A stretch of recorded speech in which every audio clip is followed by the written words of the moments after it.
बड़े नेता यहाँ पहुंचे हैं। राहुल गांधी यहाँ पर अभी कुछ देर पहले पहुंचे थे। उत्तराखंड के मुख्यमंत्री पुष्कर सिंह धामी यहाँ पे पहुंचे थे। मनोहर लाल खट्टर यहाँ पे पहुंचे हैं। दिल्ली के मुख्यमंत्री अरविंद केजरीवाल यहाँ पर पहुंचेंगे और उत्तर प्रदेश के मुख्यमंत्री योगी आदित्यनाथ यहाँ पर पहुंचेंगे। गृह मंत्री अमित शाह यहाँ पर पहुंचे। बिल्कुल प्रीति, हम लगातार लोगों को तस्वीरें दिखा रहे हैं। जम्मू कश्मीर के लेफ्टिनेंट गवर्नर मनोज सिन्हा ने भी उनको खराज अकीदत पेश किया। वहीं इस वक्त तस्वीरों में राहुल गांधी खराज अकीदत पेश कर रहे हैं। तमाम आला शख्सियत, सियासी गलियारों से जुड़े हुए लोग इस वक्त पहुंच रहे हैं। सभी उनको आखिरी सलाम पेश करना चाहते हैं, हर वो शख्स। और ये हरसिमरत कौर बादल इस वक्त खराज अकीदत पेश कर रही हैं। तमाम रियासतों से सभी आला अफसरान और सभी सियासी लीडर इस वक्त आखिरी दीदार के लिए पहुंच रहे हैं। दोनों लोगों को general CDS general Bipin Rawat और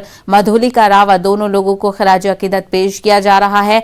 वहीं सभी इस हादसे में सभी लोगों की जिनकी मौत हुई है उनकी शहादत पर दुख का इजहार सभी जगह से किया जा रहा है। पूरा मुल्क इस वक्त नम है, फिजा सोगवार है, क्योंकि अहम शख्सियतों को हमने खोया है और इनकी कमी पूरी हो पाएगी या नहीं ये तो कहा नहीं जा सकता, क्योंकि जो इनका कंट्रीब्यूशन था, जो इनकी खिदमत थी, वो हमेशा याद रखी जाएंगी। और जो 8 दिसंबर की तारीख है उसकी इस तारीख को जो ये हादसा हुआ था उसको हमेशा तारीख में याद किया जाएगा।